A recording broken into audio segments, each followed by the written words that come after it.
नास्यापि ज्ञानदीपे न भास्वता। अहमेवासमेवाग्रे नान्यत् सत् असत्परं पश्चाद्यमते तस्य यवशिष्येन स्वस्म्यहम्। द्वितीयर्थं यत् प्रतीयेत न प्रतीयेत चात्मनि तद्विद्यादातु नो माया यथा भासो यथा तमः। यथा महान्ति भूतानि भूतेषु चावचेष्यनु प्रविष्ठान्यप्रविष्ठानि तथा तेषु न तिष्ठन्। एतावदेव जिज्ञासं तत्त्वजिज्ञासुनात्मना अन्यव्यतिरेकाभ्यां यत् स सर्वत्र सर्वदा। हरे कृष्ण कृष्ण कृष्ण हरे हरे, हरे राम राम राम हरे हरे। बोलिए ग्रंथराज श्रीमद् भागवत महापुराण की जय, श्रील प्रभुपाद की जय, वृंदावन धाम की जय, शिला व्यासदेव महाराज की जय, शिला सुखदेव गोस्वामी महाराज की जय, श्री सुखदेव सुख गोस्वामी महाराज की जय। जय जय श्री राधे श्याम। हरे कृष्ण। तो आज दसवीं है जी, कल एकादशी है। एकादशी में ध्यान रहे, अन्न को छोड़ के कुछ भी खाओ। दाल चावल रोटी छोड़ करके बीन्स को भी, हाँ, ग्रेन्स एंड बीन्स। वैसे तो एकादशी करना चाहिए, यदि एकादशी नहीं कर सकते तो कम से कम चावल रोटी दाल और कुछ सब्जियां छोड़ना चाहिए। ग्रेन्स एंड बीन्स, बीन की सब्जी। कल है एकादशी, इसलिए आज बताया। और कल जो एकादशी है उसका नाम क्या है मालूम है? सॉरी, कल की एकादशी कौन सी एकादशी है?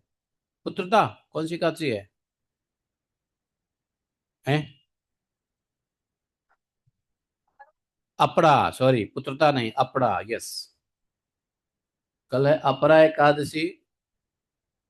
और इसके अगली जो एकादशी है वह है पांडव निर्जला एकादशी। तो इस बार पांडव निर्जला एकादशी का मैं वीडियो लेट नहीं करूंगा, शीघ्र बना दूंगा। वैसे हर बार एकादशी के 2 दिन, एक दिन पहले वीडियो रिलीज करते थे, अब इस बार 10 दिन पहले ही वीडियो रिलीज कर देंगे एकादशी के बारे में।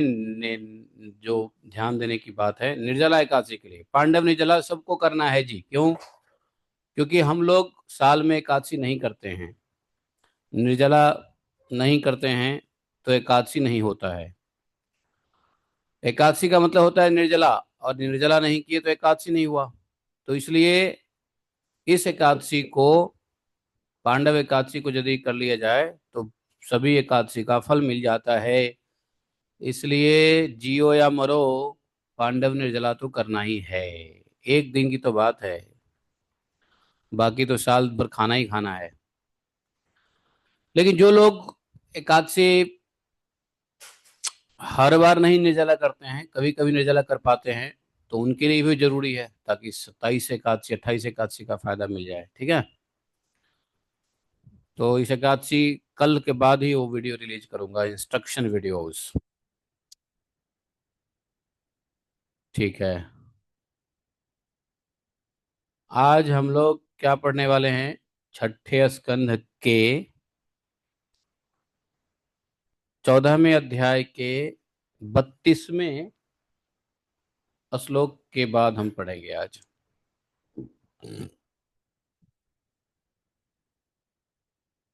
एक एक दिन जो बीत रहा है, उसमें भगवान के कृपा का अनुभूति करिए। कर रहे हैं कि नहीं कर रहे हैं? करना चाहिए। क्योंकि हर दिन जीवन दान है। जीवन में एक दिन का दान रोज मिलता है हमको, वो है कृपा दान। और जीवन दान ही नहीं मिलता, भागवत सत्संग सुनने का जो मौका मिल रहा है ये परम दान, भगवत ज्ञान जो समझने को मौका मिल रहा है ये परम दान है। बाकी तो कुत्ते बिल्ली को भी हर दिन मिलता है नहीं, नॉनसेंसिकल लोगों को भी हर दिन मिलता है, लेकिन वह दिन बेकार है जिसमें भागवत कथा न मिले, क्योंकि ये सबसे बड़ा दान बताया है। भूरिदा जना, तो हर दिन जब हम भागवत सुन पाते हैं तो समझिए वह दिन आपके लिए बड़ी कृपा पूर्ण रहा। और जिस दिन भागवत नहीं सुन पाए, भजन नहीं कर पाए, वह दिन समझो व्यर्थ ही गया नहीं, ऐसे दिन से कोई फायदा नहीं। तो आज का दिन में यह श्लोक है जो चित्रकेतु के पूर्व जन्म की कथा सुना रहे हैं सुखदेव गोस्वामी जी। अथ काल उपावृत्ते कुमारः समजायत जनयत सुरसेनानां विसृणुतां परमां मुदम्। हृष्टो राजा कुमारस्य स्नातः सुचिरलङ्कृतः वाचयित्वा अशीशो विप्रैः कारयामास जातकम्। तेभ्यो हिरण्यं रजतं वासांस्याभरणानि च ग्रामान् हयान् गजान् प्रादाद् धेनुः नाम बुधानि षट्। ववर्ष काम मन्येषां पर्जन्य इव देहिनां धन्यं यशस्मानुष्यं कुमारस्य महामनाः। ॐ अज्ञानतिमिरान्धस्य ज्ञानाञ्जनशलाकया चक्षुरुन्मीलितं येन तस्मै श्रीगुरुवे नमः। श्रीचैतन्यमनोभीष्टं स्थापितं येन भूतले स्वयं रूप कदा मह्यं ददाति स्वपदान्तिकम्। वन्देऽहं श्रीगुरोः श्रुतपदकमलं शिग्रो न वैष्णवांश्च श्रीरूपं साग्रजातं सहगण रघुनाथान्वितं तं सजीवं साद्वैतं सावधूतं परिजनसहितं श्रीकृष्ण चैतन्य देवं श्रीराधा कृष्ण पादान् सहगण ललिता श्री विशाखान्वितांश्च। हे कृष्ण करुणा सिंधो दीनबंधो जगतपते गोपेश गोपिका कांतं राधा कांतं नमस्ते। तप्त कांचन गौरांगी राधे वृंदावनेश्वरी वृषभानुसुते देवी प्रणमामि हरिप्रिये। वाञ्छाकल्पतरुभ्यश्च कृपा सिन्धुभयैव च पतितानां पावनेभ्यो भो वैष्णवेभ्यो नमो नमः। तो सुखदेव महाराज कहते हैं, ये कथा सुना रहे थे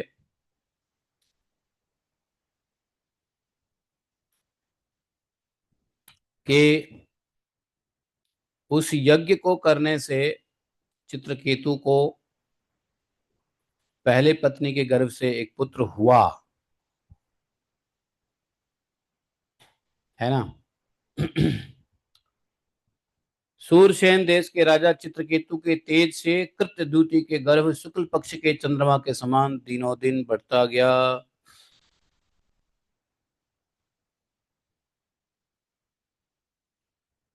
जो प्रथम महारानी थी चित्रकेतु की पत्नी, प्रथम पत्नी, उनका नाम क्या था? कृत, क्या था? ऐसे कुछ था ना, कृत, किधर गया नाम? हाँ, कृत्यद्युति। तो कृत्यद्युति के गर्भ से समय आने पर एक सुंदर पुत्र का जन्म हुआ। अथ काल उपावृत्ते समय आने पर कुमार समजायत, एक बालक का जन्म हुआ। जनयन सुरसेना नाम निर्णयताम परमामुदम। उसके जन्म का समाचार पा करके सूरसेन देश की प्रजा बहुत आनंदित हुई। सिर्फ राजा ही नहीं दुखी थे, प्रजा भी दुखी थे। जब राजा का कोई संतान नहीं था तो पूरे सूरसेन देश में सभी प्रजा प्रसन्न हो गए।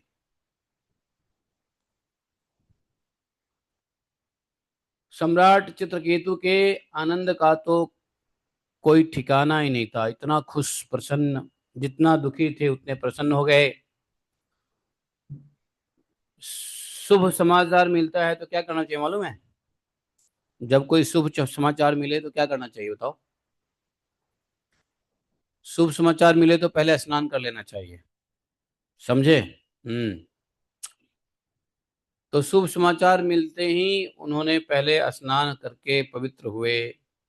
फिर उन्होंने वस्त्र आभूषण से सुसज्जित हो ब्राह्मणों से स्वस्ति वाचन कराकर और आशीर्वाद लेकर पुत्र का जात कर्म संस्कार करवाया।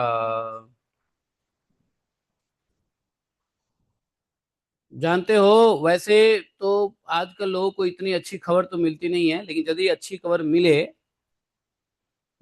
खबर मिले जिससे आप के मन में, शरीर में उत्तेजना पैदा हो गया। कुछ खबर ऐसी होती है ना जिसको मिलने के बाद आदमी खूब मतलब उत्तेजित हो जाता है। जैसे मान लो आपको लॉटरी लॉटरी का मिल गया भाई, आपको इतने मिलियन डॉलर की लॉटरी मिली है, तो क्या क्या क्या, क्या हालत रहेगी नहीं?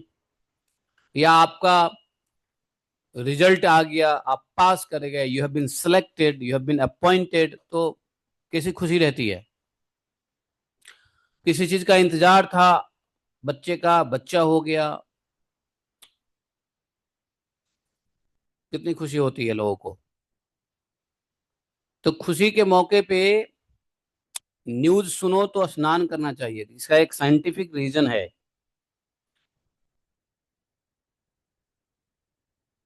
क्योंकि शोक से भी अधिक डैमेज अच्छे न्यूज से हो सकता है शरीर को। तो हमारे इन अंग प्रत्यंग जो है उत्तेजित हो जाता है उस समाचार को सुन करके। उस उत्तेजना को शांत करने के लिए ठंडे जल से स्नान करना चाहिए। ब्लड प्रेशर भी बढ़ जाता है, ब्लड भी दौड़ने लगता है, पल्स भी बढ़ जाता है, हृदय धक धक धक धक धक धक करने लगता है। नहीं करता है? शुभ समाचार मिलने से ऐसा नहीं होता है? आप लोगों को शुभ समाचार ऐसा कुछ मिला है कभी, जब हृदय धक धक कर रहा हो, खूब उत्तेजना हो, खूब खुशी हो रही हो, आहा संभाले नहीं जा रहा है मामला?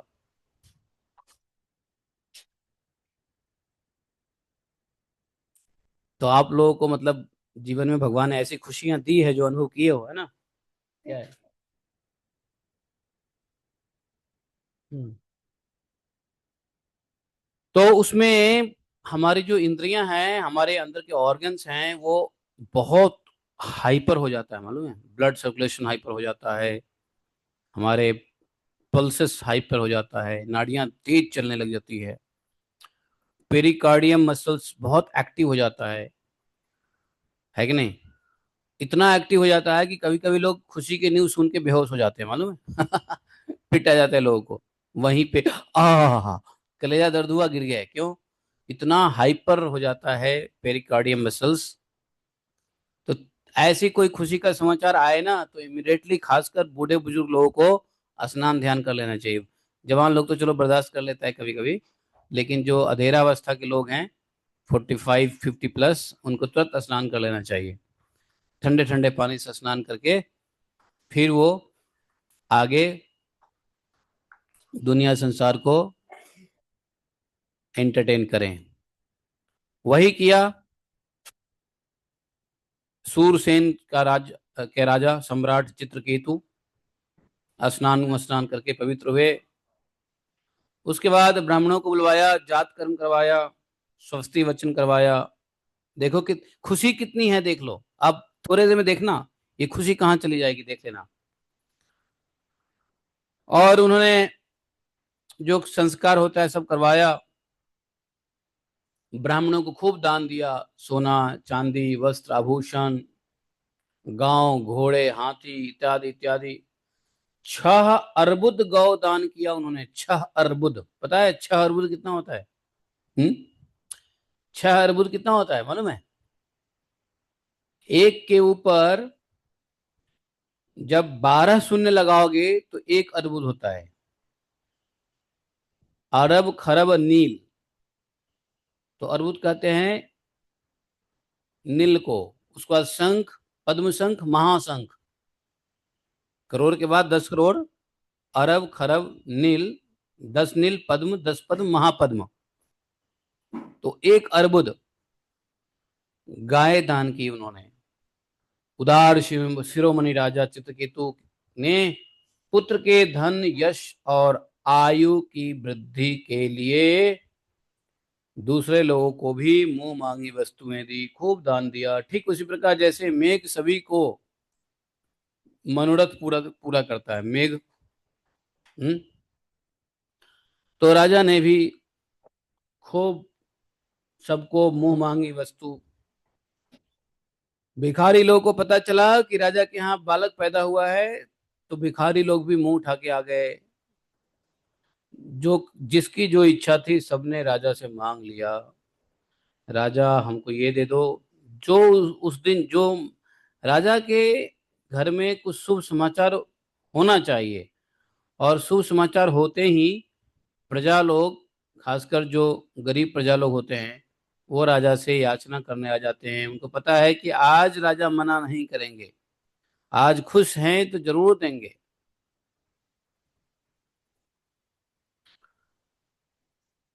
तो राधे श्याम।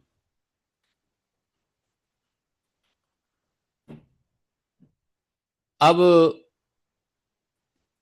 परीक्षित जी को कह रहे हैं, देखिए जैसे यदि किसी कंगाल को बड़ी कठिनाई से कुछ धन मिल जाता है तो उसमें उसकी आसक्ति हो जाती है, वैसे ही बहुत कठिनाई से प्राप्त हुए उस पुत्र में राजर्षि चित्रकेतु का स्नेह बंधन दिनों दिन इतना दृढ़ हो गया। और माता कृत्यद्युति को भी अपने पुत्र पर मोह के कारण बहुत स्नेह था। अब मान लो जिस पत्नी ने बच्चा दिया, वो पत्नी अधिक प्यारा तो हो ही जाएगा पति के लिए। 1 करोड़ पत्नी हैं राजा चित्रकेतु के, जिसमें एक ने बच्चा दिया बस। बाकी 9,99,999 पत्नियां बच्चा नहीं दी।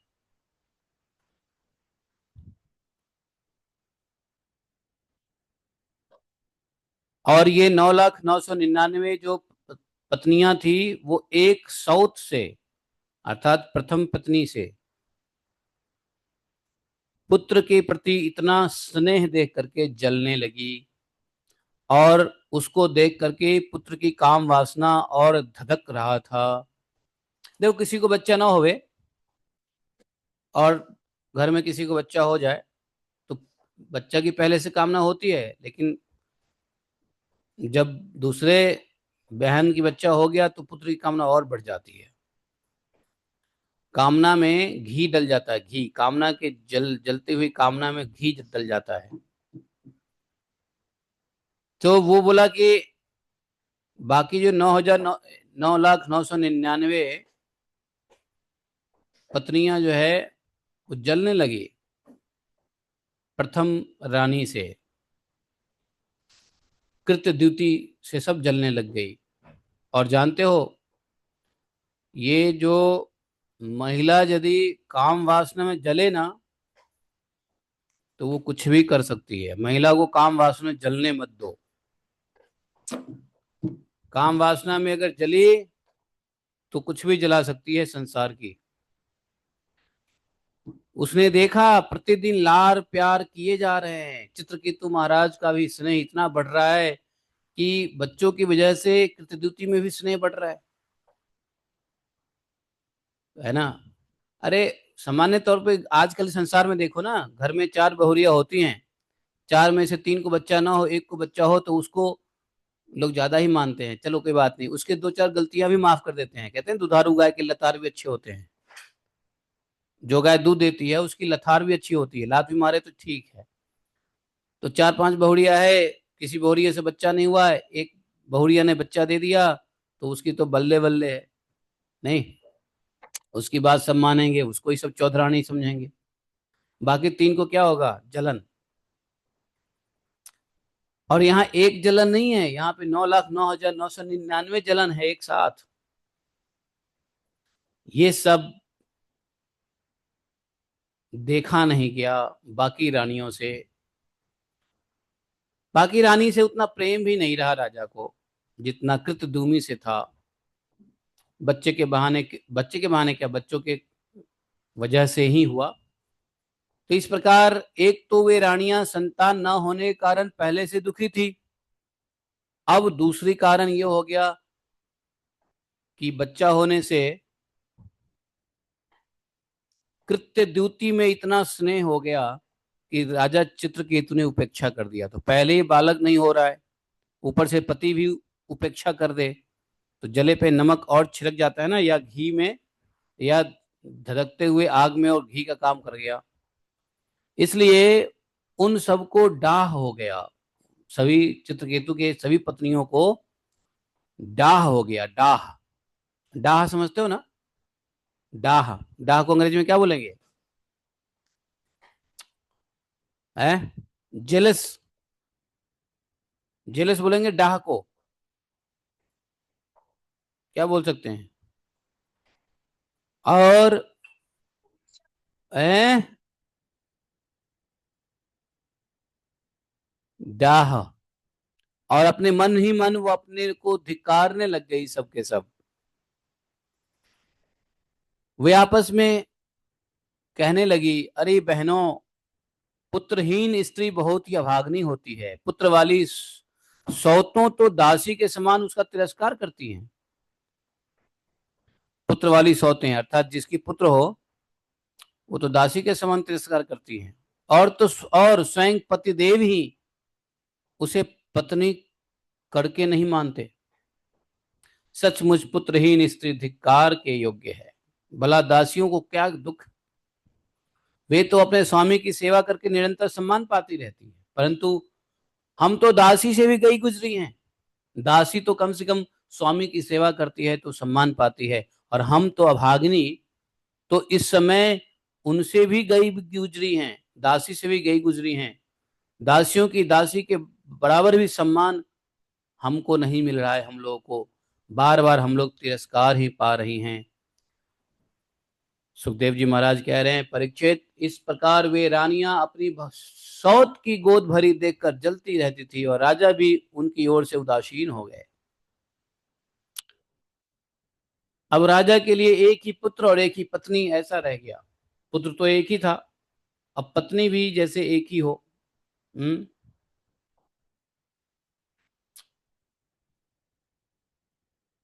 अब द्वेष हो गया, प्रथम रानी से बाकी सबको द्वेष हो गया, और द्वेष के कारण रानियों की बुद्धि मारी गई। जानते हो, ये मन की बहुत बड़ी विकृति है। द्वेष, ये द्वेष नहीं पैदा होने देना चाहिए, मालूम है? द्वेष एक ऐसी चीज है जो सारी बुद्धि को नाश कर देता है, क्या करना नहीं समझ में आएगा।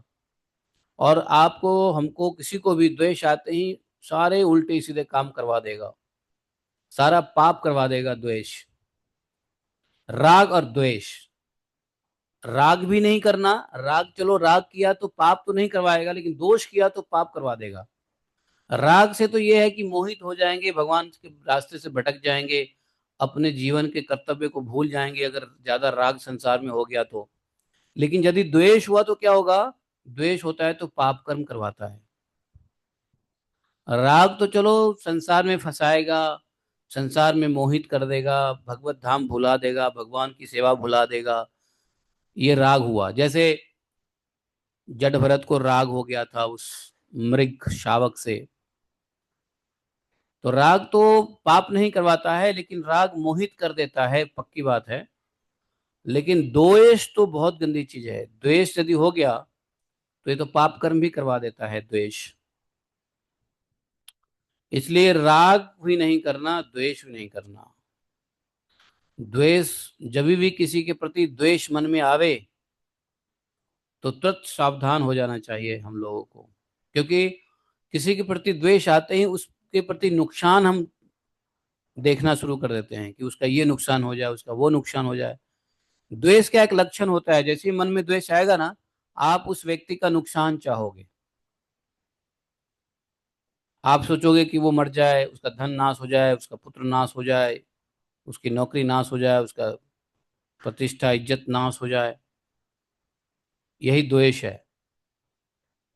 द्वेष आता है मन में तो ऐसी भाव पैदा होती है। और जिसके कार्य में ऐसी बात देखे जाओ देखो, तो उसको समझो मन में उसके द्वेष है। जो दूसरे को नुकसान पहुंचाने की कोशिश करता है, समझो उसके मन में द्वेष है। अब ये द्वेष दो प्रकार से मन में आते हैं। एक, गलत एजुकेशन से। जैसे बच्चों, आजकल बच्चों को अगर मन में, एक साधारण भोले वाले पब्लिक के मन में द्वेष नहीं है किसी के प्रति, लेकिन उसको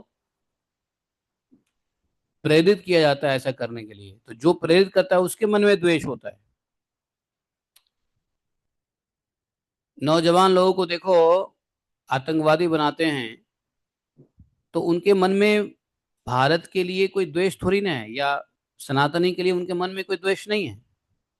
लेकिन जिसके मन में द्वेष है वो उसको गलत पढ़ा करके, उल्टा सीधा करके वो काम करवाता है ना। द्वेष पैदा कर देता है, लालच दे के द्वेष पैदा करता है। और तब जाकर के वो बेचारे नादान बच्चे लोग टेररिस्ट बन जाते हैं। नहीं, तो द्वेष मन की ऐसी विकार है जिसको थोड़ा सा बिल्कुल खोल खोल के समझना चाहिए और बच्चों को समझा देना चाहिए द्वेष का कितना बड़ा नुकसान है। और द्वेष कैसे समझेंगे कि हमको किसी से द्वेष हो रहा है? कभी कभी क्या होता है ना, हमको पता ही नहीं चलता कि हमको द्वेष भी है। तो द्वेष के बारे में जानेंगे, द्वेष का नुकसान समझेंगे, तो द्वेष को पहचानना भी जरूरी है। जानोगे तो पहचानोगे ना। तो द्वेष कैसे पहचानेंगे? कि जैसे ही हमें किसी के लिए नुकसान की भावना आ रही हो, उसका ये नुकसान हो जाए, उसको ये फायदा हो ही ना, फायदा हो ही ना, ये भी नुकसान है। जो है उसको वो नष्ट हो जाए, ये भी नुकसान है। तो जैसे भी किसी के प्रति, किसी किसी किसी के प्रति ऐसा होता है कि इसके पास ये चीज है, मैं कैसे छीन लूं, कैसे ये मेरे, ये चीज मेरी कैसे हो जाए, अर्थात उससे छीनने की बात हो रही है, द्वेष पैदा हो रहा है। लेकिन अगर किसी के पास कोई चीज है और हमारे पास नहीं है, तो हम भी उसको मेहनत करके लेना चाहते हैं, तो ये द्वेष नहीं है। ये द्वेष नहीं है, ये तो प्रतिस्पर्धा है। अगले के पास बहुत बड़ी गाड़ी है, हमारे पास भी गाड़ी होनी चाहिए, तो हमने मेहनत किया, पैसा कमाया, गाड़ी खरीद ली, तो ये प्रतिस्पर्धा है, द्वेष नहीं है। लेकिन अगले के पास गाड़ी है, मेरे पास नहीं है, तो उसी गाड़ी को तोड़ दो, डैमेज कर दो, पंक्चर कर दो, कुछ ऐसा मन ही मन भगवान से मनाओ। अच्छा, एक्सीडेंट हो गया तो खुश हो रहे हैं, द्वेष है। किसी व्यक्ति के नुकसान में अगर हमको खुशी हो रही है हृदय से, तो ये द्वेष है। तो ये सब द्वेष को पहचानना पड़ेगा, ये द्वेष सबका स्वरूप है। द्वेष कहाँ कहाँ छुपा हुआ है देख लो। मन में किसी के प्रति ऐसी भावना आती है तो द्वेष है। और द्वेष जब होता है ना, तो पाप कर्म करवा देता है, चाह के भी, नहीं चाह के भी पाप कर्म। और जब पाप कर्म कर दोगे तो पता चलेगा, अरे मैंने ये क्या किया। पूरा मन को कंट्रोल कर लेता है द्वेष। द्वेष एक भावना है जो डिसास्ट्रेस है, गंदी भावना है। द्वेष बुद्धि को नष्ट कर देता है, सोचने की शक्ति को नाश कर देता है, रानियों की बुद्धि को मार दिया। और जानते हो, जब द्वेष होता है ना, तो हृदय में क्रूरता भी आता है, क्रूरता। हम ये नहीं देख पाते हैं कि अगले को कितना सफर होगा। द्वेष से हृदय क्या होता है, क्रूर हो जाता है। करुणा, दया, प्रेम से हृदय सरल और अत्यंत कोमल बनता है, लेकिन द्वेष से हृदय क्रूर बनता है।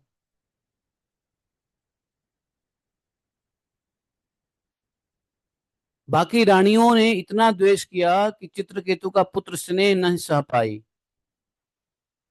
जानते हो, द्वेष करते करते इन रानियों ने छोटे से राजकुमार को विष दे दिया। बताओ, छोटा सा राजकुमार है, अभी पैदा ही हुआ, बताओ, थोड़े दिन की बात थी, इतना द्वेष हो गया, सबने मिलके विष दे दिया। बुद्धि खराब हुई ना द्वेष से। उसको पता ही नहीं उन लोगों ने कितना बड़ा अन्याय कर दिया। जिस राजा को कोई पुत्र नहीं, सारी प्रजा निराश है, हतोत्साहित है, और उस राजा को एक पुत्र हुआ है तो उसको विष दे दिया।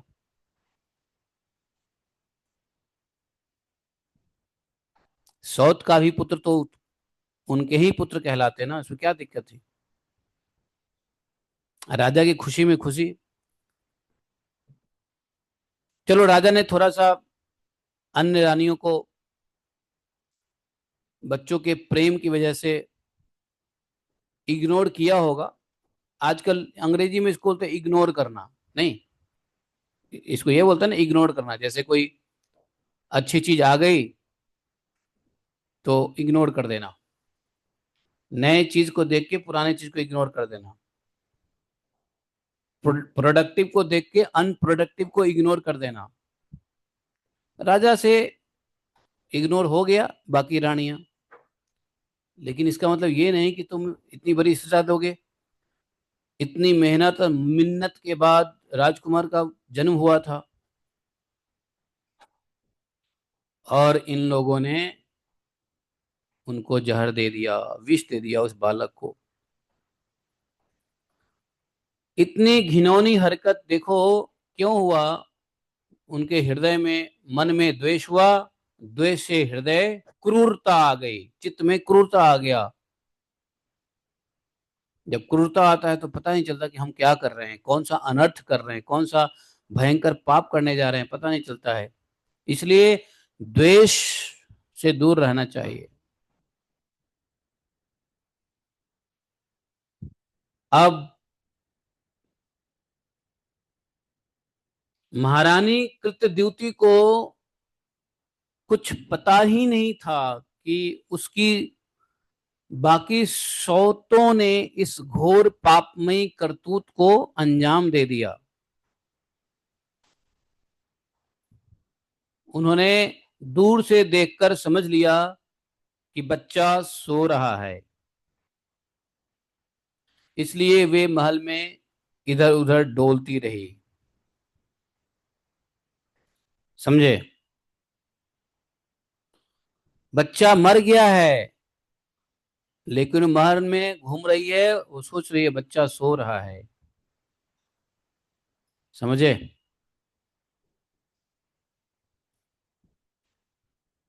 लेकिन रानी कृत्यद्युति को यह देखकर आश्चर्य हुआ कि बच्चा इतना देर तक तो नहीं सोता है। तो धाय से कहा, धाय समझते हो ना, धाय, धाय होता है, क्या बोलते हैं उसको, नर्सिंग, क्या बोलते हैं उसको, धाय को क्या बोलेंगे, नर्स, या हेल्पर क्या बोलेंगे उसको, आया। धाय से कहा, कल्याणी, मेरे लाला लाल लाल को ले आ जा।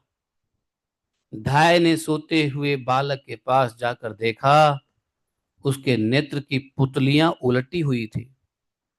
प्राण इंद्रिय और जीवात्मा ने भी उसके शरीर से विदा ले लिया। यह देखते ही उस धाय ने, हाय रे मैं मारी गई, अनर्थ हो गया, इस प्रकार से कहती हुई उस नौकरानी धाय ने जमीन पे बेहोशी से गिर पड़ी। कितना बड़ा अनर्थ कर दिया सौतन ने, देखो, एक छोटे से बालक बच्चे के साथ। इस कथा कहानी की कब कब की कथा है ये, लेकिन इस कथा को सुन के आज उतना ही दुख पीड़ा हो रहा है, बताओ। धाय ने दोनों हाथों से छाती पीटते हुए बड़े आर्त स्वर से जोर जोर से रोने लगी। उसका रोना सुनकर महारानी कृतद्युति जल्दी जल्दी अपने पुत्र के शयन गृह में आई और उन्होंने देखा कि मेरा छोटा सा बच्चा मरा पड़ा हुआ है। अकस्मात तब वे अत्यंत शोक के कारण मूर्छित होकर पृथ्वी पर गिर पड़ी। उसको न अपने बाल का न अपने कपड़े का कुछ सुध बुध नहीं रहा। उसके बाद महारानी का रोना सुनकर रानी के निवास स्थान के जितने भी स्त्री पुरुष सब वहां दौड़ गए महल के, और सब सहानुभूति बस अत्यंत दुखी होकर रोने लगे। ये जो रानियां हैं ना, जिसने जहर दी थी, वो भी आकर के झूठ मूठ के रोने का ढोंग रचाने लगी। किया तो उसी ने था, लेकिन ऐसा सुनते ही, चिखम चिल्लाहट सुनते ही वो लोग भी आकर के रोने धोने लग गई। बताओ।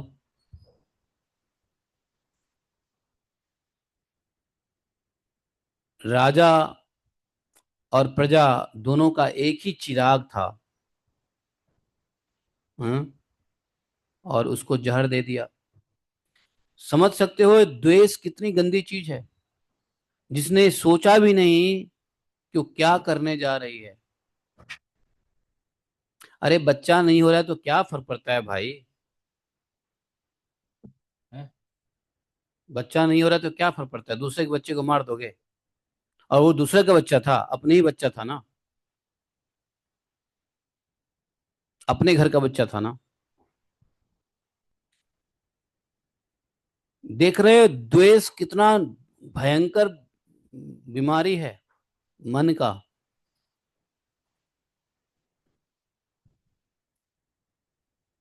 जब राजा चित्रकेतु को पता चला कि मेरे पुत्र की अकारण ही मृत्यु हो गई है, ओहो, यह सुनते ही उनके आंखों के सामने अंधेरा छा गया, और वे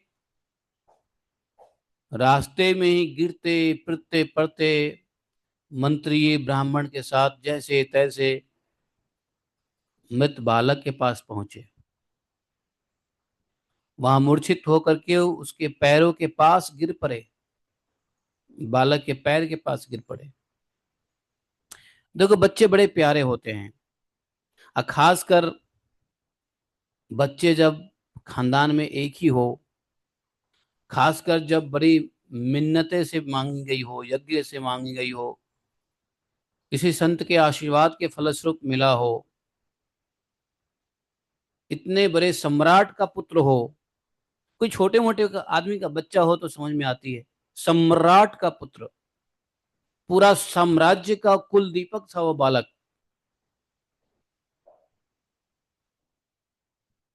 अरे राजा के महल में सुरक्षा तो दूसरों से कर लोगे, अपने घर के लोग जो जलते रहते हैं उनसे कैसी सुरक्षा करोगे बताओ।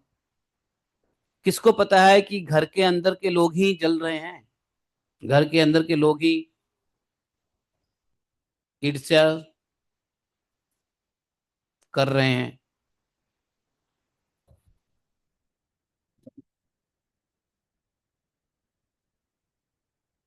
अब तो खूब रोना धोना होने लगा महल में। राजा को तो जब पुत्र नहीं था तो कम दुख था, लेकिन अब पुत्र होने के बाद जो मर गया, यह दुख नहीं सहा जा रहा। पुत्र नहीं था तो कोई बात नहीं है, दुख था, लेकिन हृदय भारी था, दुख था। राज्य पाठ करते थे, ठीक था, लेकिन अब तो बेचारे शरीर से उठने के लिए, पैर से जो गिरे उठने में भी दिक्कत हो रही है राजा चित्रकेतु को।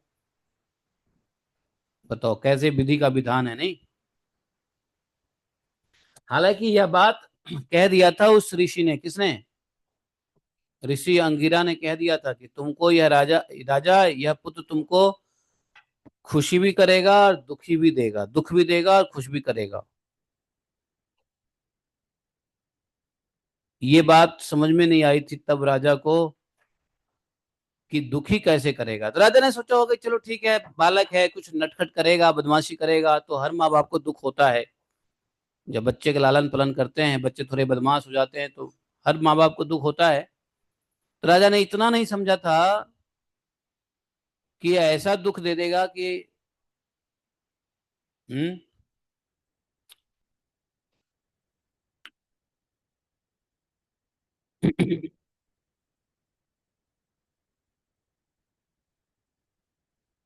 अब तो जो है बेहोश होकर के चित्रकेतु और उनकी पत्नी दोनों कुछ बोल नहीं पा रही है, और जब होश में आ रही है तो भांति भांति से विलाप कर रही है। समझे?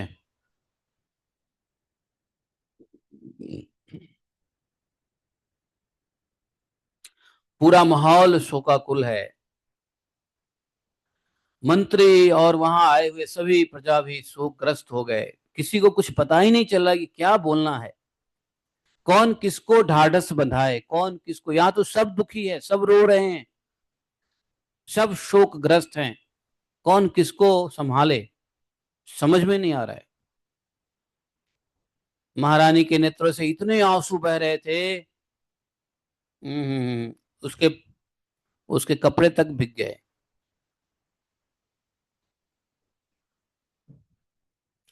जैसे कुरर पक्षी अपने पुत्र के लिए बिलाप करती है, वैसे बिलाप करने लग गई। वे कहने लग गई, अरे विधाता, सचमुच तू बड़ा मूर्ख है जो अपनी सृष्टि के प्रतिकूल चेष्टा करता है। बड़े आश्चर्य की बात है, बूढ़े बूढ़े तो जीते रहते हैं और बालक मर जाए। यदि वास्तव में तेरे स्वभाव में ऐसी ही विपरीतता है, तब तो तू जीवों का अमर शत्रु है। यदि संसार में प्राणियों के जीवन मरण का कोई क्रम न रहे, तो वे अपने प्रारब्ध के अनुसार जन्मते मरते रहेंगे। फिर तेरी आवश्यकता क्या है? तूने संबंधियों में स्नेह बंधन तो इसलिए डाल रखा है कि तेरी सृष्टि को बढ़ाए। स्नेह बंधन इसलिए है, सृष्टि को बढ़ाने के लिए है, परंतु तू इस प्रकार बच्चों को मारकर अपने किए कराए पर अपने हाथों पानी फेर रहा है। विधाता, समझ नहीं आ रही है क्या? कभी तो ऊपर देख करके विधाता को कोसती, फिर नीचे देख करके बेटे को बोलने लगती, बेटा, मैं तुम्हारे बिना अनाथ और दीन हो रही हूँ, मुझे छोड़कर इस प्रकार चले जाना तुम्हारे लिए उचित नहीं है। तुम नहीं जा सकते। आंख खोलो, आंख खोलो, देखो देखो, तुम्हारे पिताजी तुम्हारे वियोग में कितने शोक संतप्त हो रहे हैं। बेटा, जिस घोर नरक में निसंतान पुरुष बड़ी कठिनाई से पार कर पाते हैं, उसे हम तुम्हारे सहारे अनायास पार कर लेंगे। तुम उठ जा बेटा, तुम हमको छोड़ के नहीं जा सकता। जिस नरक को निसंतान पुरुष बड़े कठिनाई से पार कर पाते हैं, कहते हैं जो पुरुष के पास संतान नहीं है, जिस पुरुष के पास संतान नहीं है, वो कहते हैं नरक में जाते हैं। हम ऐसे नरकों को तुम्हारे सहारे अनायास पार कर लेंगे। तुम इस यमराज के साथ दूर मत जाओ। ये बड़ा निर्दयी है यमराज। मेरे प्यारे लल्ला, ओ राजकुमार, उठो बेटा, देखो तुम्हारे साथी बालक तुम्हें खेलने के लिए बुला रहे हैं। तुम्हें सोते सोते बहुत देर हो गई, अब भूख लग गई होगी। उठो, कुछ खा लो। कुछ नहीं तो मेरा दूध ही पी लो। चलो, अपने स्वजन संबंधी हम लोगों का शोक दूर करो। जब भी होश में आता तो ऐसी बातें करती, बोलती कि आज मैं तुम्हारे मुखारविंद पर वह भोली भाली मुस्कुराहट और आनंद भरी चितवन नहीं देख रही हूं। मैं बड़ी अभागनी हूँ, हाय हाय। अब भी मुझे तुम्हारी मधुर सुमधुर तोतरी बोली नहीं सुनाई दे रहा है। क्या सचमुच निष्ठुर यमराज तुम्हें उस परलोक में ले गया जहां से फिर कोई नहीं लौट कर आता? सुखदेव जी कहते हैं, परीक्षित जी, जब सम्राट चित्रकेतु ने देखा कि मेरी रानी अपने मृत पुत्र के लिए इस प्रकार भांति भांति से विलाप कर रही है, तब वे शोक से संतप्त हो फूट फूट कर रोने लगे। कौन किसको संभाले, राजा रानी को संभाले या राजा रानी राजा को संभाले? दोनों विलाप करके और वहां उनके जो अनुगामी स्त्री पुरुष सब दुखी होकर रो रहे थे। इस प्रकार सारा नगर शोक से अचेत सा हो गया था।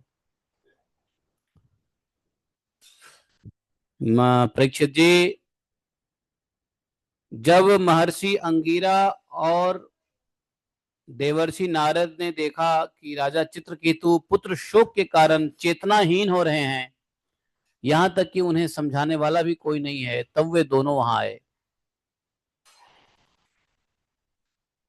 चित्रकेतु के राज्य महल में ऐसी स्थिति हो गई कि कोई ढाढ़स बंधाने वाला भी नहीं था, क्योंकि प्रजा भी दुखी और परेशान हो चुकी थी। विलाप, किसके विलाप को कौन रोके। नारद जी और अंगीरा दोनों आए वहां पे समझाने के लिए। अब एक बात बताओ, जिसके घर में ऐसी स्थिति हो जाए उसको जाके कैसे समझाओगे? हैं? अगर किसी के साथ कुछ बुरा घटना हो जाता है ना, तो दिमाग ही नहीं काम करता कि जाके क्या कहें, क्या समझाएं, क्या बोलें। हैं? आप लोग क्या बोलोगे? बड़ी, मतलब बड़ा असमंजस सा सिचुएशन हो जाता है कि क्या जाके समझाए, क्या बोले, क्या कहें कि उसका दुख दूर हो जाए। किंग कर्तव्य विमूढ़ हो जाता है व्यक्ति।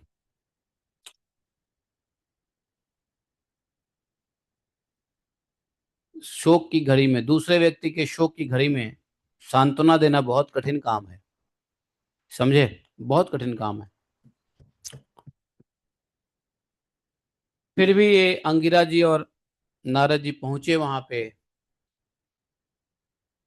सुखदेव जी ने कहा, देखो चैप्टर खत्म होके 15वां चैप्टर लग गया है। सुखदेव जी कहते हैं, परीक्षित, राजा चित्रकेतु शोकग्रस्त होकर मुर्दे के समान अपने मृत पुत्र के पास ही पड़े हुए थे।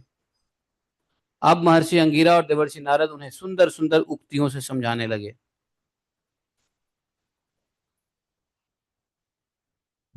बोले, राजेंद्र, चित्रकेतु को बोला, जिसके लिए तुम इतना शोक कर रहे हो वह बालक इस जन्म और पहले के जन्म में तुम्हारा कौन था? उसके तुम कौन थे? और अगले जन्म में भी उसके साथ तुम्हारा क्या संबंध रहेगा? बताओ, ऐसी स्थिति में ये बातें करनी चाहिए क्या? किसी के घर में एक एकलौता पुत्र मर जाए, उसको जाकर के आप ये कह सकते हो, गीता का ज्ञान दे सकते हो? वांसांश जीर्णानि यथा विहाय, हैं? गीता का ज्ञान दे सकते हो जाकर के? उस समय तो खुद भी गीता भूल जाओगे। लेकिन गीता को कभी नहीं भूलना चाहिए, किसी भी सिचुएशन में नहीं भूलना चाहिए। चाहे बाप मरे, चाहे बेटा मरे, चाहे भाई मरे, चाहे पत्नी मरे, चाहे माँ मरे, भगवान की बात और गीता की बात कभी भी ध्यान में रखना चाहिए हमेशा। और मन में रहेगा जब भी ये गीता की बात निकलेगा भी।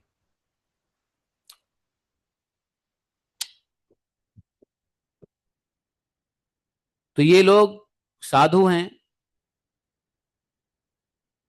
उन्होंने कहा कि इस बालक से तुम्हारा क्या संबंध था, क्या संबंध था, क्या संबंध रहेगा? बोले, जैसे जल के वेग से बालू के कण एक दूसरे से जुड़ते और बिछुड़ते रहते हैं, वैसे ही समय के प्रवाह में प्राणियों का मिलना और बिछो होता रहता है।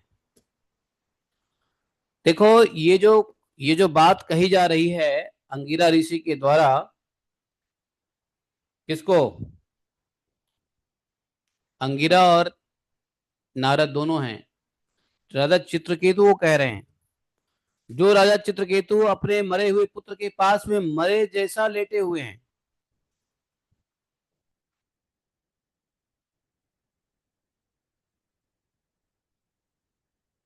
समझे?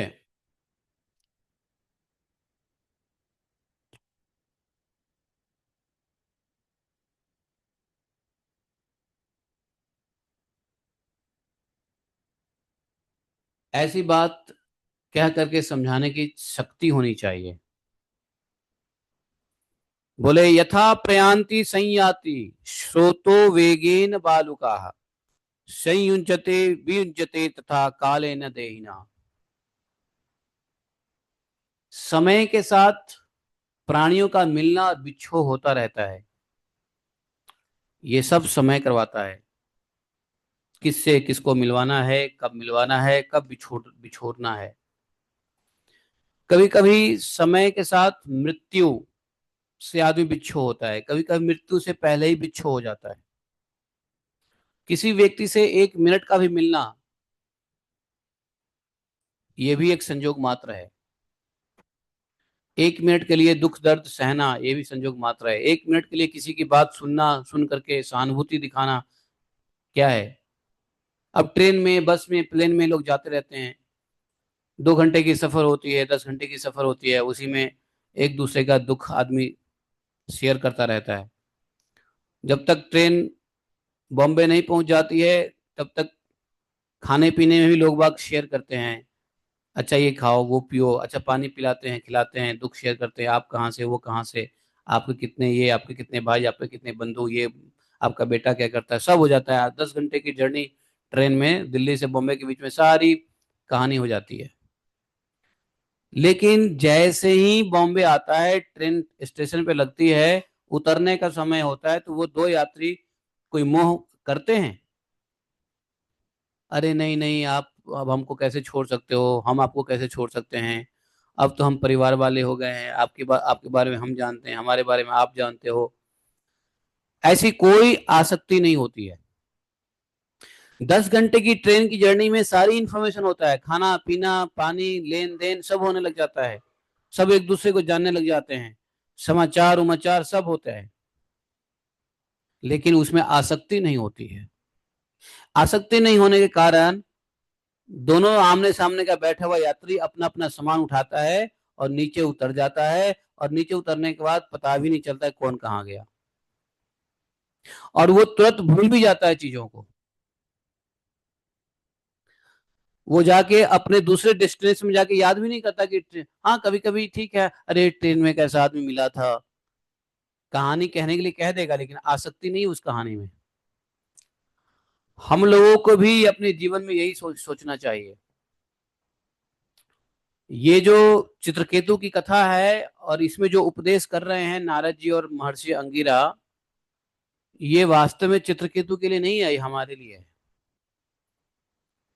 हमको भी यही समझना चाहिए कि जो प्राणी मिलते हैं ना, बेटे के रूप में, पत्नी के रूप में, भाई के रूप में, जिसको जितना दिन मिलन लिखा रहता है उतने ही समय में उसके बाद बिच्छो हो जाता है। ये समय कराता है,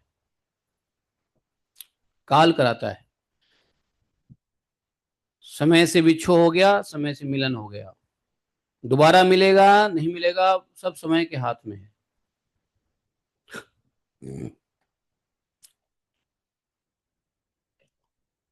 तो बोलते हैं कि राजन, जैसे कुछ बीजों से दूसरे बीज उत्पन्न होते और नष्ट हो जाते हैं, वैसे ही भगवान की माया से प्रेरित होकर प्राणियों से अन्य प्राणी उत्पन्न होते हैं और नष्ट हो जाते हैं। ये तो भगवान की माया है। प्राणी प्राणियों से उत्पन्न होते हैं और फिर नष्ट भी हो जाते हैं। अरे बीज किसान डालता है तो सभी बीज थोड़ी ना पैदा हो जाते हैं, और कुछ बीज पैदा होते ही नहीं है, कुछ बीज पैदा होने के बाद भी मर जाते हैं। नहीं,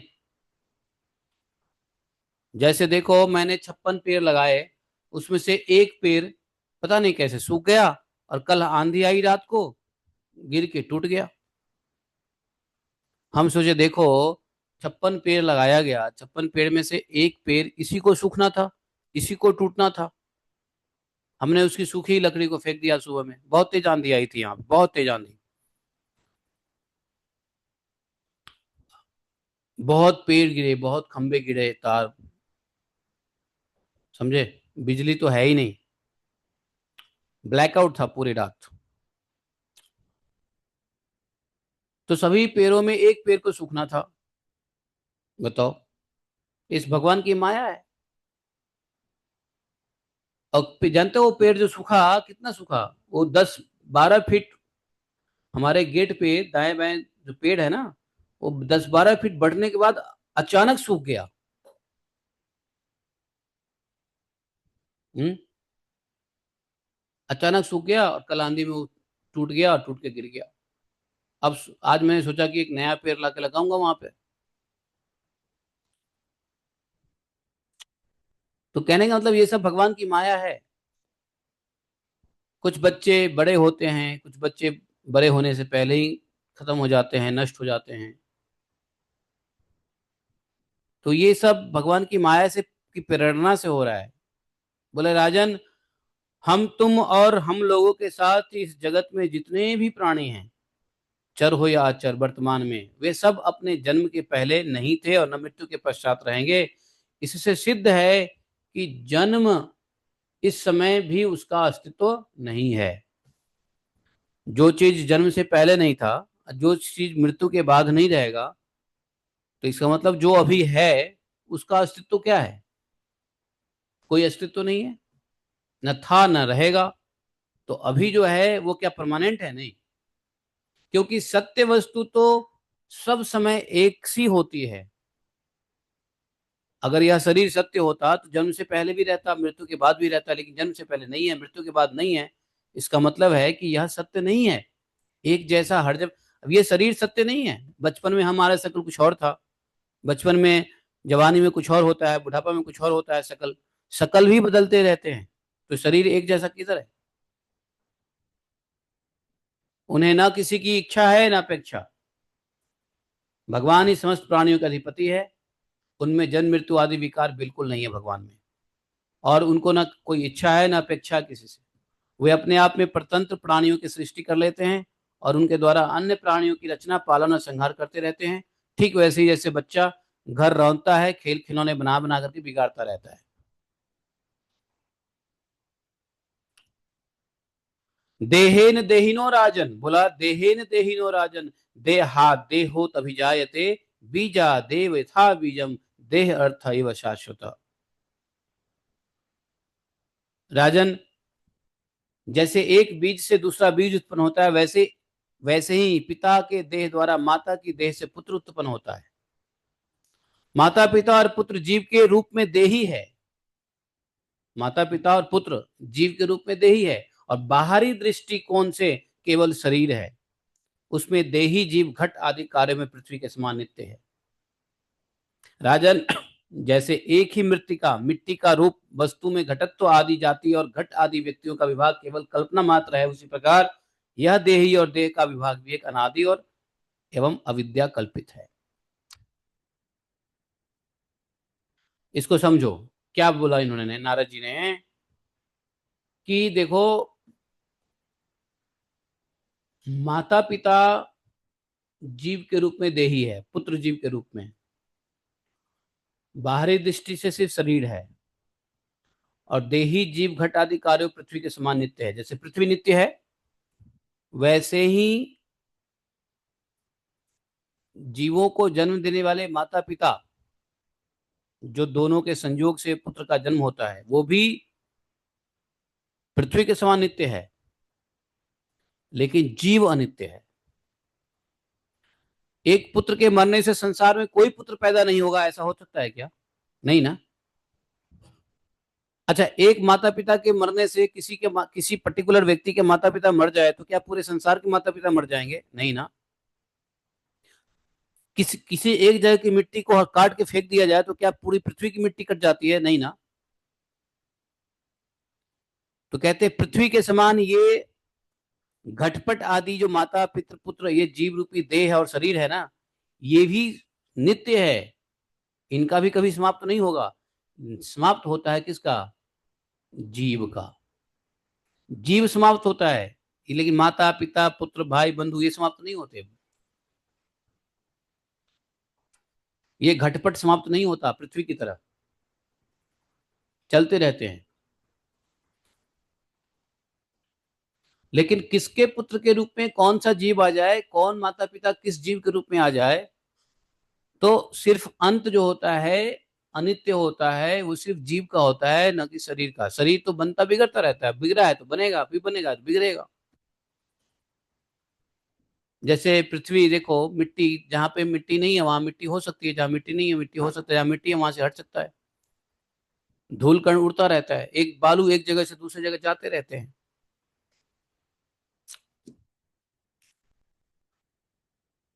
ये तो नित्य चलता रहता है घटपट का कार्य।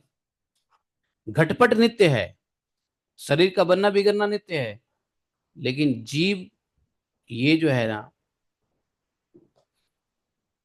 तो ये बाह्य दृष्टि से सिर्फ केवल शरीर है। सुखदेव जी ने कहा, देखो राजन, परीक्षित जी को समझाया, जब अंगिरा और देवर्षि नारद इस प्रकार राजा चित्रकेतु को समझाया बुझाया, तब उन्होंने कुछ धीरज धारण करके शोक से मुरझाए हुए मुंह को हाथ से पोंछा और फिर कहा।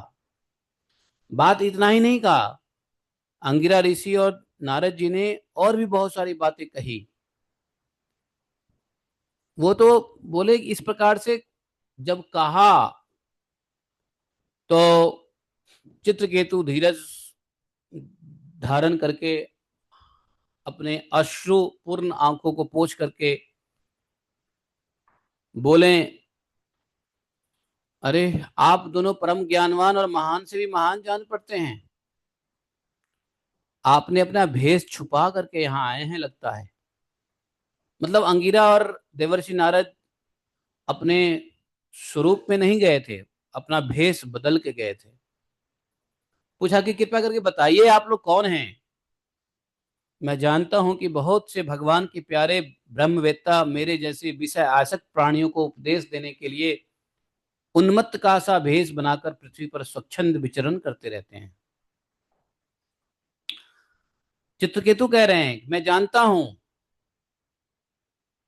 भगवान के प्यारे ब्रह्मवेत्ता लोग मनुष्यों की आसक्ति को नष्ट करने के लिए, उपदेश देने के लिए नाना प्रकार के भेष बदल के पृथ्वी पर घूमते रहते हैं, और ये आज भी घूमते रहते हैं। एक समय था जब नारद जी अपने स्वरूप में घूमते थे, मालूम है, पृथ्वी पे।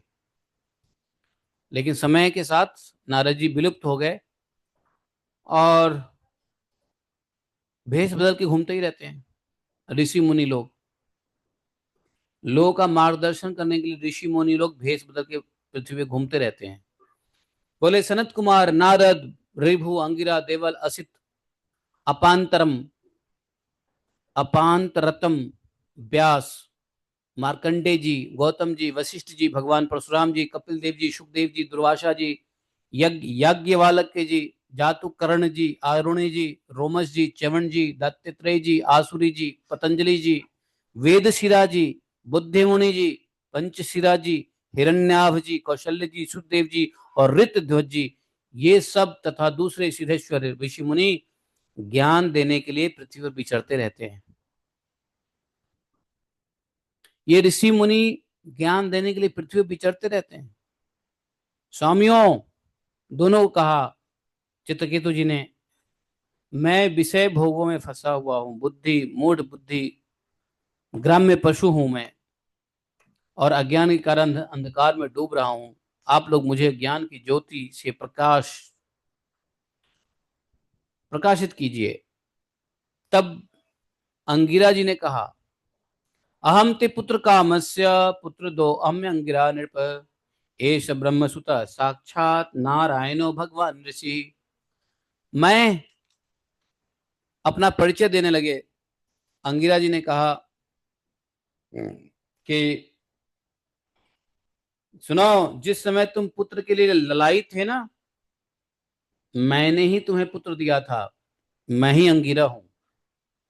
और ये जो तुम्हारे सामने खड़े हैं स्वयं ब्रह्मा जी के पुत्र सर्व समर्थ देवर्षि नारद हैं।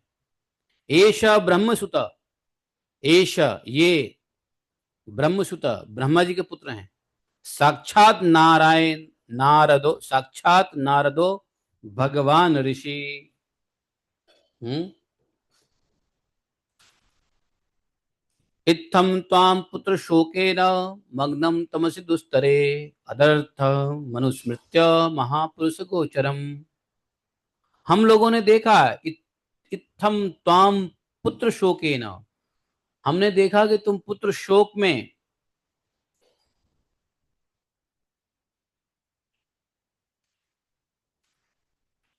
घने अज्ञान के अंधकार में डूब रहे हो, तब सोचा कि तुम भगवान के भक्त हो, शोक करने योग्य नहीं हो। भगवान के भक्त कभी शोक नहीं करता, इसलिए तुम पर अनुग्रह करने के लिए ही हम दोनों यहाँ आए हैं। देखो, भगवान के भक्त यदि काल परिस्थिति बस यदि शोक करने लग जाए, तो भगवान के ही पार्षद या भगवान के ही दूसरे भक्त, भगवान के ही दूसरे संत, कोई प्रेमी जन आकर के उस व्यक्ति को मोह माया अंधकार से निकालते हैं। बोला कि तुम शोक करने योग्य नहीं हो, तुम भगवान के भक्त हो और तुम इस समय घने अंधकार में डूबे हुए हो। कारण क्या है? पुत्र शोक। इसलिए तुम पर मैं अनुग्रह करने के लिए, कृपा करने के लिए हम लोग दोनों यहाँ पधारे हैं। चित्रकेतु राजन, सच्ची बात तो यह है कि जो भगवान और ब्राह्मणों का भक्त है, उसे किसी भी अवस्था में शोक नहीं करना चाहिए। भगवान और ब्राह्मणों का भक्त, भगवान के भक्त हो या भगवान के भक्तों के भक्त हो,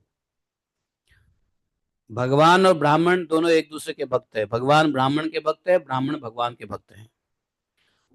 अब कहोगे कि ब्राह्मण का मतलब वो नहीं, जन्म वाली ब्राह्मण नहीं। ब्राह्मण का मतलब वह ब्राह्मण जो भगवान की पूजा आराधना करता है, वो ब्राह्मण है। जो भगवान की पूजा करता है वो ब्राह्मण है। वैष्णव भी ब्राह्मण ही हैं, और कभी कभी तो वैष्णव ब्राह्मण से ऊंचे ही हैं। वैष्णव ब्राह्मण से नीचे कभी नहीं हो सकते। इसलिए ब्राह्मण वैष्णव है, और ब्राह्मण को वैष्णव होना चाहिए, और वैष्णव तो ब्राह्मण है जैसा है ही, क्योंकि वो भगवान की पूजा करता है। और जो भगवान का आराधना करे वो ब्राह्मण। तो भगवान अपने भक्त ब्राह्मण या वैष्णव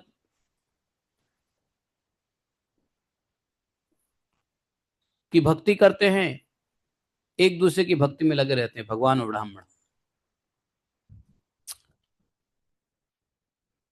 तो या तो किसी ब्राह्मण के भक्त हों, अर्थात भगवान के भक्तों के भक्त हों, या भगवान के डायरेक्ट भक्त हों, किसी भी अवस्था में शोक नहीं करना चाहिए।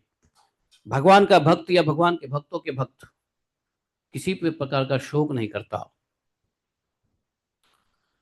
क्यों? भक्त भक्ति भगवंत गुरु, चतुर्नाम बपु एक, इनके पद वंदन किए ना सहे विघ्न अनेक। क्योंकि भक्त भक्ति भगवंत गुरु ये चारों एक ही हैं। इसलिए ब्राह्मण मतलब क्या? गुरु। समझे? ब्राह्मण मतलब गुरु, वैष्णव मतलब गुरु। तो भगवान और ब्राह्मण, भगवान और वैष्णव, भगवान और गुरु में कोई अंतर नहीं। तो कोई शोक नहीं करना चाहिए। अगर कर रहा है कोई शोक, तो इसका मतलब है उसको, वह अज्ञान में चला गया है।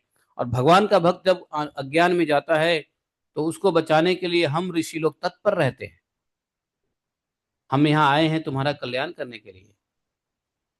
सुनो, जिस समय मैं पहले तुम्हारे घर आया था, मैंने उसी समय तुम्हें परम ज्ञान का उपदेश देता। तुमको मैं पहले बार जब आया था तभी उपदेश में देता, परम ज्ञान का, भगवत ज्ञान का उपदेश तुमको मैं देता। लेकिन उस वक्त क्यों नहीं दिया? अरे अंगिरा जी आए थे ना, जानते हो ऋषि मुनि जब आते हैं ना, भगवान की कृपा से आते हैं। जब किसी संतों का मिलना होता है, तो भगवान की कृपा होती है, भगवान भेजते हैं, जाओ उसको ज्ञान दो, तब भगवान के भक्त और संत आते हैं। संत का दर्शन हो तो समझो भगवान की कृपा है। क्यों? संत के मुख से हमको ज्ञान दिलाने के लिए संत से मिलवाया है भगवान ने। लेकिन अंगिरा जी ने कहा कि मैं पहले तुम्हारे पास आया, तुमको यह ज्ञान देता, लेकिन तुम्हारा हृदय पुत्र की इच्छा से इतना भरा हुआ था कि तुमको ज्ञान में देता फिर भी ज्ञान ना लेते। इसलिए मैं चुपचाप चला गया। मैंने देखा, आया तो था मैं तुमको ज्ञान देने के लिए, लेकिन मैंने देखा तुम पुत्र की कामना में इतने, पुत्र की लालसा में इतने अंधे हो तुम ज्ञान क्या लोगे।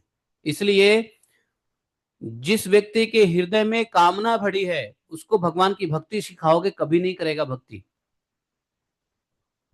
प्रचारकों ये बात मान लो, अगर किसी व्यक्ति के हृदय में कामना भरी है, किसी चीज की इच्छा लालसा है, विदेश जाने जाने की लालसा है, खूब धन कमाने की लालसा है, घर बढ़िया बनाने की लालसा है, गाड़ी घोड़े की लालसा है, शादी ब्याह की लालसा है, उस समय यदि कह दो कि भगवान की भक्ति करो तो कोई करेगा क्या?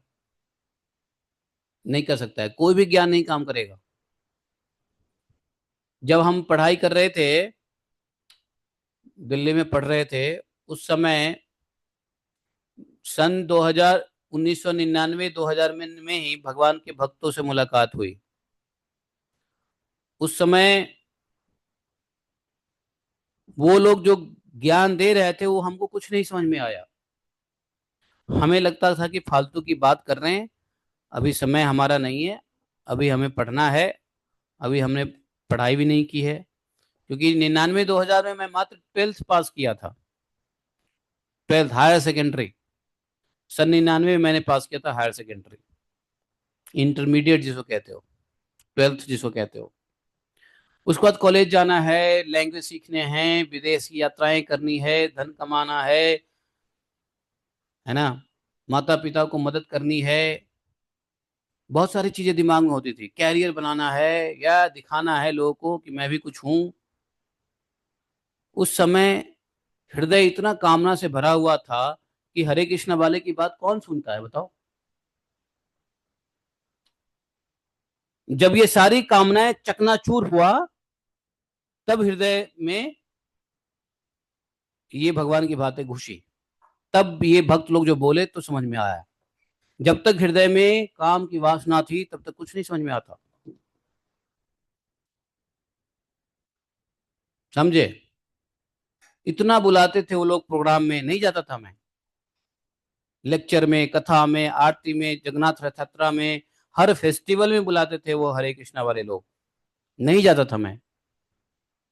हमेशा मैं बहाना करता था, नहीं सुबह में मेरी क्लास है, भागवत में नहीं आ सकता, नहीं शाम को मेरी मुझे ट्यूशन पढ़ाना होता है। हाँ, ये बात सत्य है कि जीवन बहुत स्ट्रगलफुल रहा मेरा। सुबह में खुद की पढ़ाई करना होता था, शाम को मुझे अपने पेट भरने के लिए ट्यूशन पढ़ाना पड़ता था, कोचिंग करने पड़ते थे, ट्यूशन। तो ये सत्य था कि भाई अगर हम ट्यूशन नहीं करेंगे तो अपना पेट कहाँ से भरेंगे, फिर पढ़ाई कैसे होगी दिल्ली में। दिल्ली में ऐसा तो है नहीं माता पिता के यहाँ से पैसे आ रहा है जी बेटा पढ़ो तुम, वहां तो खुद ही मेहनत करना है, खुद ही कपड़े धोने हैं, खुद ही खाना बनाना है, खुद ही रोटी बना, खुद ही पेट भरना है, कमाना है, और खुद पढ़ाई करनी है। तो समय कहाँ होता था, नहीं होता था समय। तो किसी की बात समझ में नहीं आती थी। रास्ते में कभी कभी चले जाते थे ईस्ट ऑफ कैलाश, वहां पे खिचड़ी बढ़ती रहती थी, तो हाँ 7 8 डोने खिचड़ी जरूर खा लेता था। जानते हो, जब ईस्ट ऑफ कैलाश से कभी गुजर रहे होते थे, जब उस एरिया में जाते थे, नेहरू प्लेस और ईस्ट ऑफ कैलाश, संत नगर, उस एरिया में जाते थे, तो वहां पे खिचड़ी बढ़ता था, तो 8 10 डोने खिचड़ी तो कम से कम खा ही लेता था कि रात भर खाने की जरूरत ना पड़े। अब 3 4 5 बजे खिचड़ी बट रहा है, तो इतना खा लिया कि रात में खाने की जरूरत ही ना पड़े, क्या है को टेंशन। तो ऐसा ही करता था मैं। जानते हो एक दिल्ली पब्लिक लाइब्रेरी थी, डीपीएल, दिल्ली पब्लिक लाइब्रेरी, वो कहाँ पे थी मालूम है? उसको बोलते हैं वो पीजीडीएवी कॉलेज। आश्रम चौक से आगे जाओगे तो पीजीडीएवी कॉलेज है, उसके सामने एक कौन सी कॉलोनी है, नाम क्या है उसका, नाम भूल रहा हूँ मैं। वहां पे दिल्ली पब्लिक लाइब्रेरी हुआ करता था। किसी को पता है, दिल्ली वालों को पता है ये बात? आश्रम चौक से नीचे पीजीडीएवी कॉलेज है, उसके सामने में दिल्ली पब्लिक लाइब्रेरी थी। वो कॉलोनी का एक नाम है, मैं नाम बोल रहा हूँ। तो उसका मेरे पास मेंबरशिप था, तो मैं वहीं पे पढ़ाई करता था जाके लाइब्रेरी में। क्लास व्लास तो करता नहीं था, सिर्फ लाइब्रेरी में जाके पढ़ता था। और मुझे पता होता था कि ईस्ट ऑफ कैलाश में खिचड़ी कितने बजे मिलनी है, और वहां चले जाते खिचड़ी खाने के लिए। थोड़ा सा आश्रम चौक से नीचे उतरते, बाएं घूमो दाएं घूमो तो ईस्ट ऑफ कैलाश आता है। खिचड़ी खाने के लिए चले जाते थे, खूब खिचड़ी खाते थे, रात भर खाने की जरूरत ही नहीं है। और खिचड़ी में स्वाद भी इतना, मुझे पता ही नहीं था कि खिचड़ी नहीं है, ये तो हमें खींचने का खिचड़ी है। खींचने वाली खिचड़ी है। और खिचड़ी होता ही है इसलिए कि खींचो, इसी का नाम है खिचड़ी। जो आपको खींचे उसको कहते हैं खिचड़ी, समझे? जो आपको ऊपर उठाता है उसको कहते हैं खेचड़ी। खेचड़ी मुद्रा होता है, मालूम है? जो आकाश में उठाए उसको खेचड़ी कहते हैं, और जो पृथ्वी पे ही खींचे उसको खिचड़ी कहते हैं। आपने कभी सुना है खिचड़ी और खिचड़ी का अंतर है? कभी खिचड़ी, खिचड़ी का मतलब समझे हो?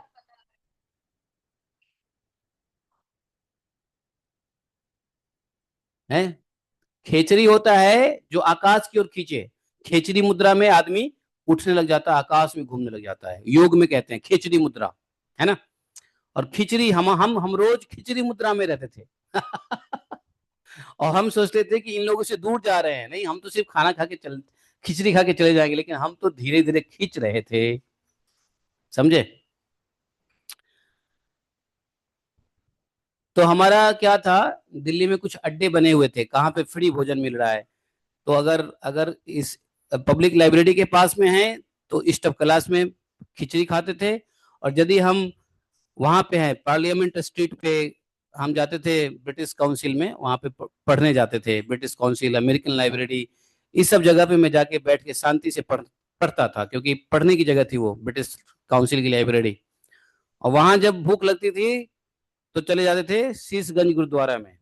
नहीं, शीशगंज गुरुद्वारा नहीं, वो कौन सा गुरुद्वारा है वो आगे, कनॉट प्लेस से ये जो शिवाजी स्टेडियम के आगे कौन सा गुरुद्वारा है, गुरुद्वारा है ना बड़ा सा, शीशगंज ही क्या बोलते हैं उसको, वहां पे जाके बढ़िया दाल रोटी खा लेते थे।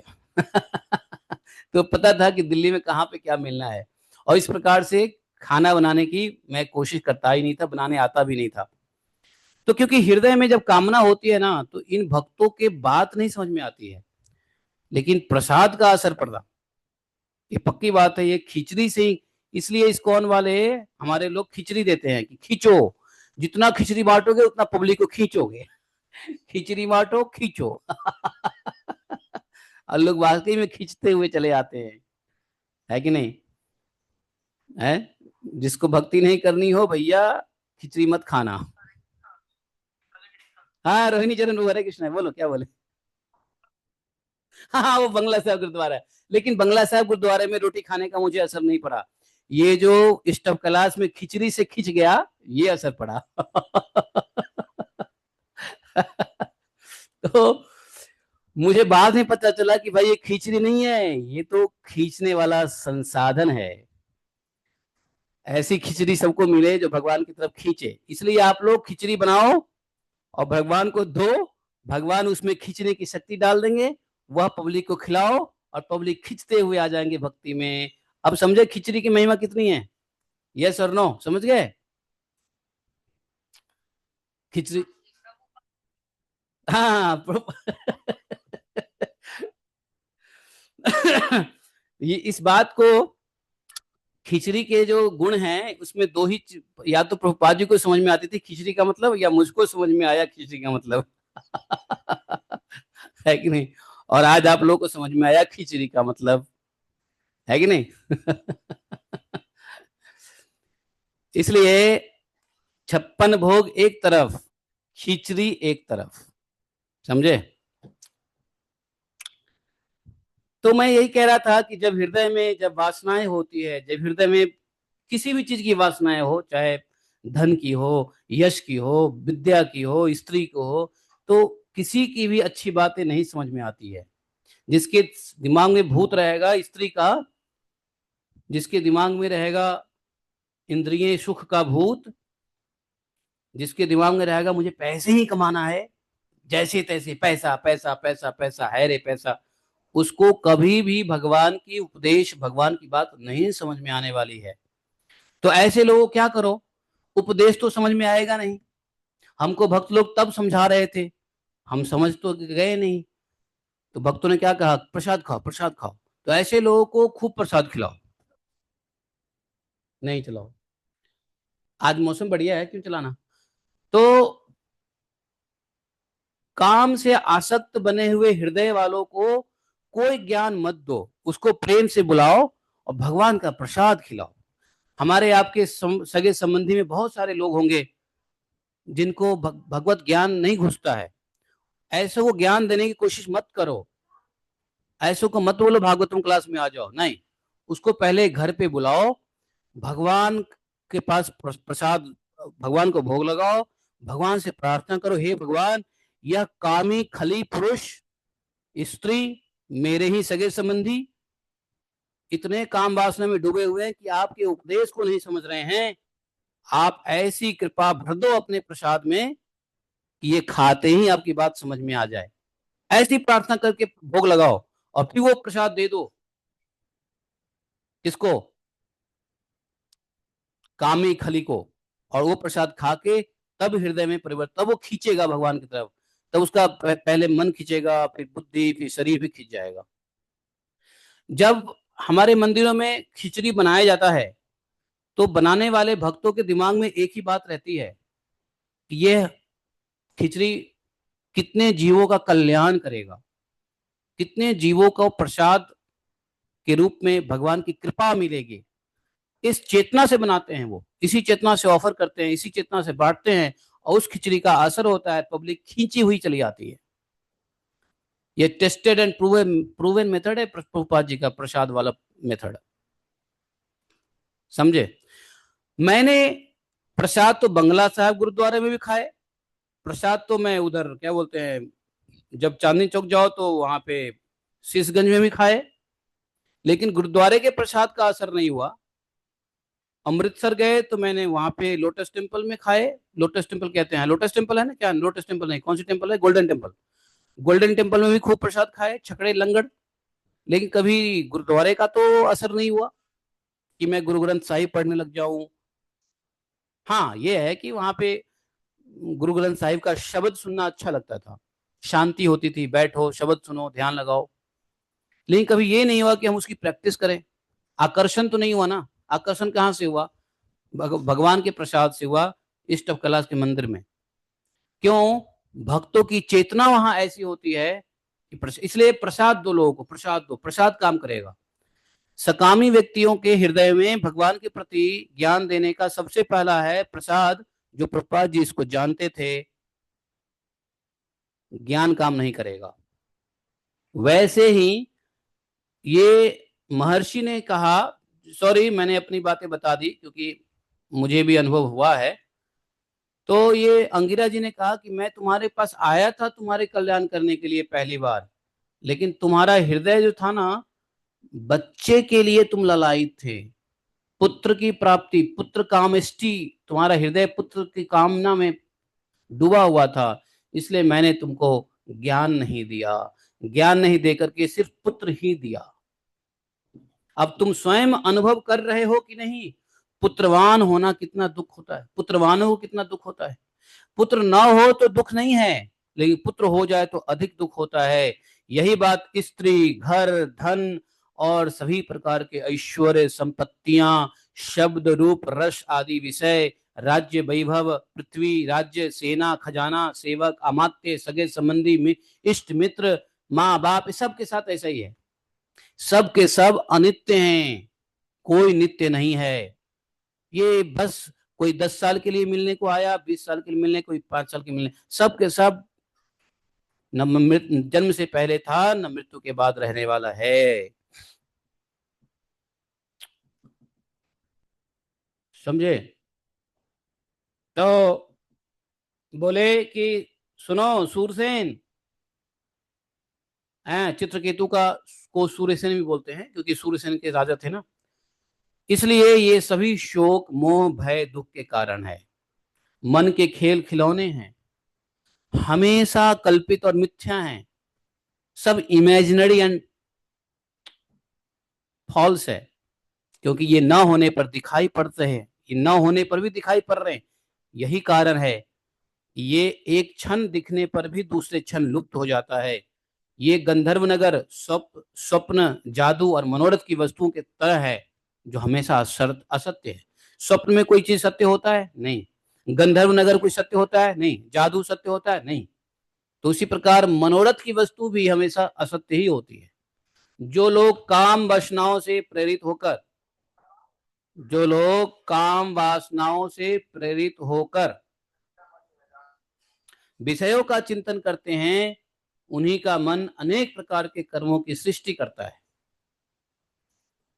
अगर व्यक्ति के हृदय में काम वासना नहीं होगा तो विषय का चिंतन ही नहीं करेगा। जब विषय का चिंतन नहीं करेगा तो इस संसार में कुछ भी आविष्कार नहीं करेगा।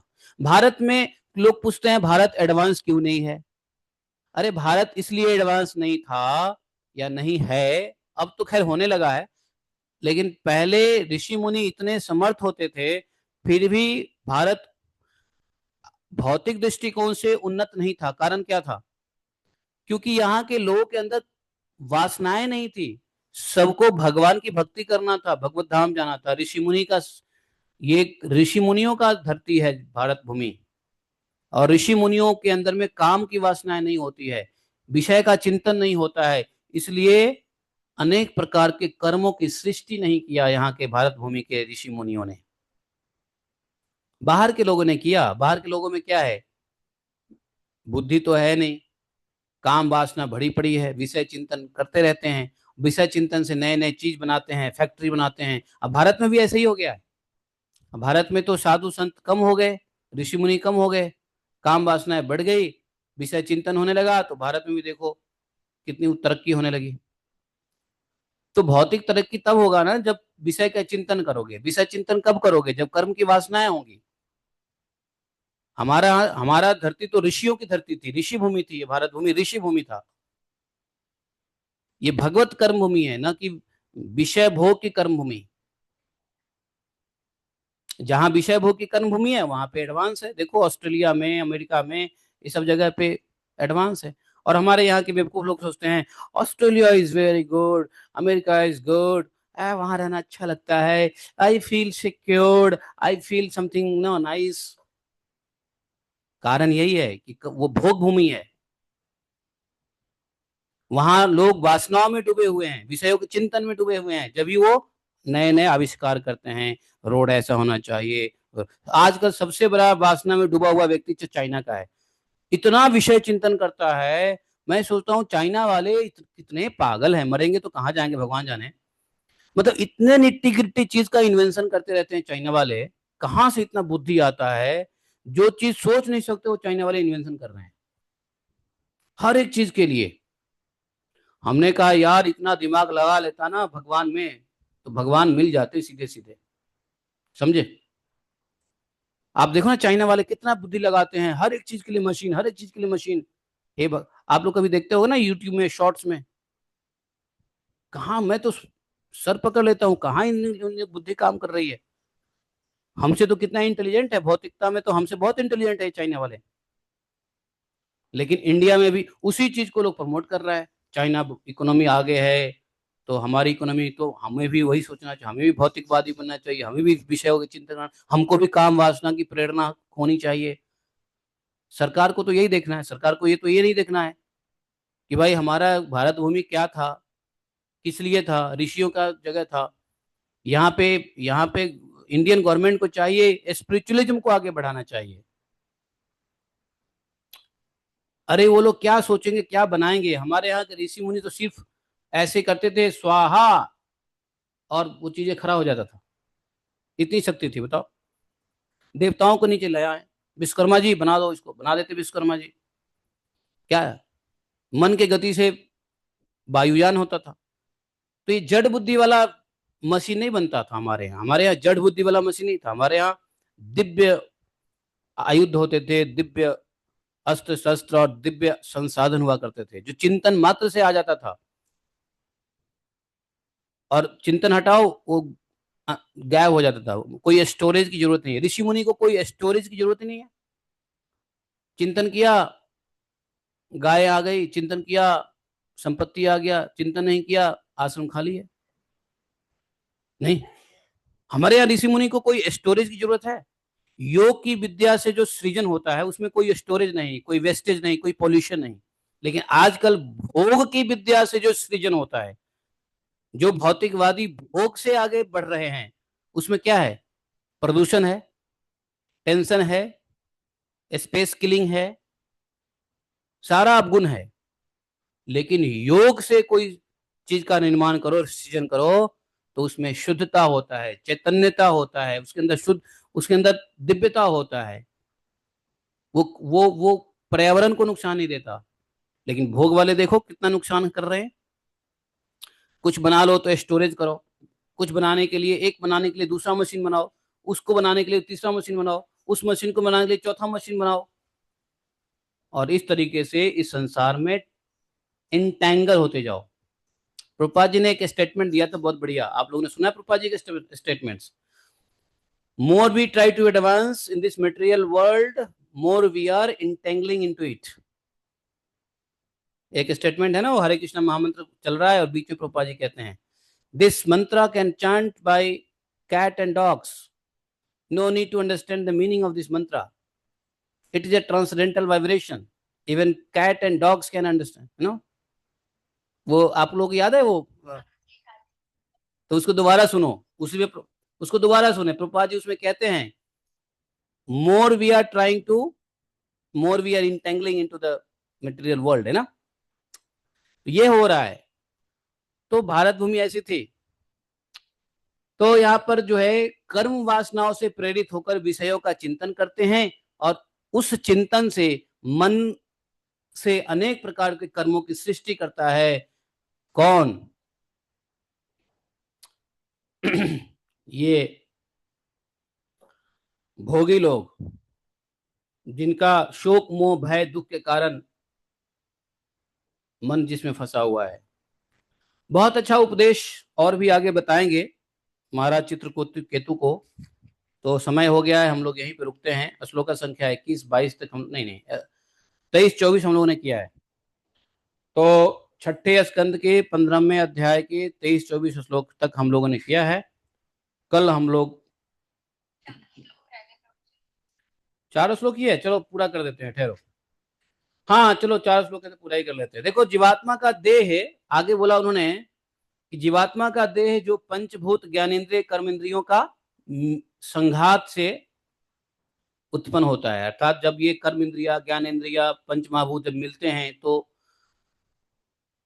जीवात्मा का देह, और जीव को अलग अलग प्रकार के क्लेश और संताप देने वाली कही गई है। जीवात्मा का जो शरीर है वो नाना प्रकार के क्लेश को देने वाला बताया गया है। इसलिए तुम अपने मन को विषयों में भटकने से रोककर शांत करो, स्वस्थ करो, और अपने मन के द्वारा अपने वास्तविक स्वरूप का विचार करो, और इस द्वैत भ्रम में नित्यत्व की बुद्धि छोड़कर परम शांति रूप परमात्मा में स्थिर हो जाओ। नारद जी ने कहा, इतना तो अंगिरा जी ने कहा। नारद जी ने कहा, राजन तुम एकाग्रचित से मुझसे यह मंत्र उपदेशित ग्रहण करो, मंत्रोपनिषद, और इसके धारण करने से 7 रात में ही तुम्हें भगवान शंकरशन का दर्शन होगा। राजा, प्राचीन काल में भगवान शंकर आदि ने श्री शंकरशन देव के ही चरण कमलों का आश्रय लिया था, इससे उन्होंने द्वैत भ्रम का